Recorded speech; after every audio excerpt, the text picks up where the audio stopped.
Students, before understanding numbers, we must understand what this document is. The Economic Survey is not a budget, and it does not announce schemes. It is a diagnosis report of India's economy, prepared by the Chief Economic Advisor under the Finance Ministry. It tells us, where are we standing today, and what direction should India take tomorrow? For exams, and for citizens, this document is extremely important. Why news? The Economic Survey 2025-26 was tabled in Parliament just before the Union Budget. This year's survey is special because it comes at a time when global growth is uncertain, geopolitics is tense, trade is fragmenting. Yet, the survey confidently states India remains stable, resilient, and investment-ready. Growth snapshot. Let us come to the most asked question in exams, GDP growth. For FY 2025-26, real GDP growth is 7.4%. GVA growth is 7.3%. India continues as the fastest-growing major economy for the fourth consecutive year. This shows structural strength, not just post-pandemic recovery. Consumption and investment. Growth is driven by demand and investment. Private consumption now forms 61.5% of GDP, the highest since 2012. Why? Low inflation, rising real incomes, strong rural demand. At the same time, gross fixed capital formation grew 7.8%, sustaining 30% of GDP. This is the ideal growth model. Consume today, invest for tomorrow. Fiscal developments. Now, let us understand the government's finances. Revenue receipts have improved to 9.2% of GDP. GST collections touched 17.4 lakh rupees crore in just 9 months. Most importantly, capital expenditure has risen to nearly 4% of GDP. This shows a shift from populism to productivity-oriented spending. Monetary and banking sector. India's banking sector is in one of its healthiest phases. Gross NPA is just 2.2%. Net NPA is 0.5%. Credit growth is strong at 14.5%. Financial inclusion expanded massively through Jan Dhan, Mudra, SVA Nidhi.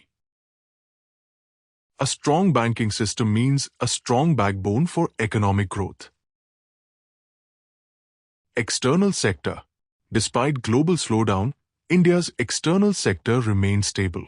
Total exports $825.3 billion.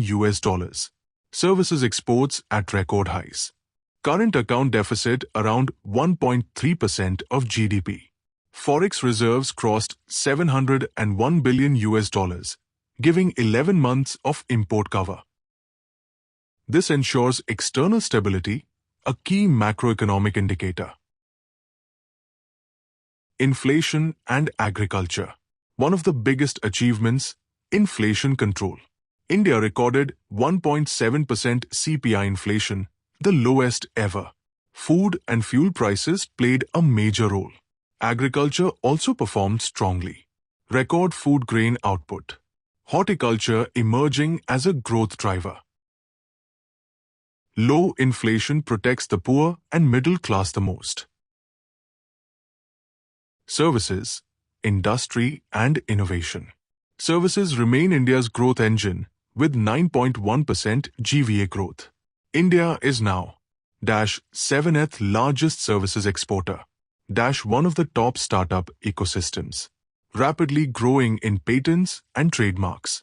PLI schemes generated jobs, output and investment. Innovation is becoming India's new growth identity. Infrastructure and environment. Public infrastructure spending has increased 4 times since FY18. India has achieved near 100% rail electrification, massive highway expansion, strong renewable energy growth, The survey also highlights nuclear energy and SMRs for long-term sustainability. Infrastructure is the foundation of future productivity. Social sector and employment.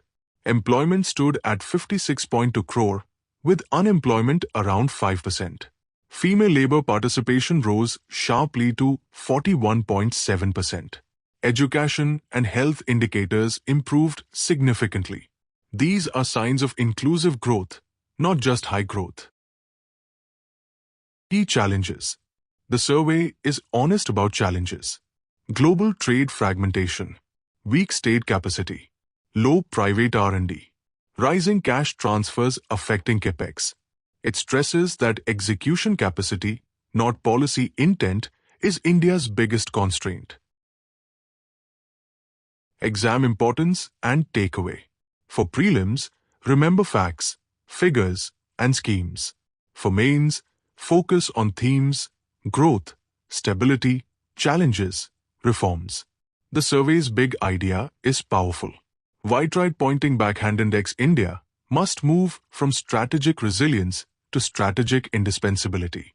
If India executes well, this decade can truly belong to us. Jai Hind.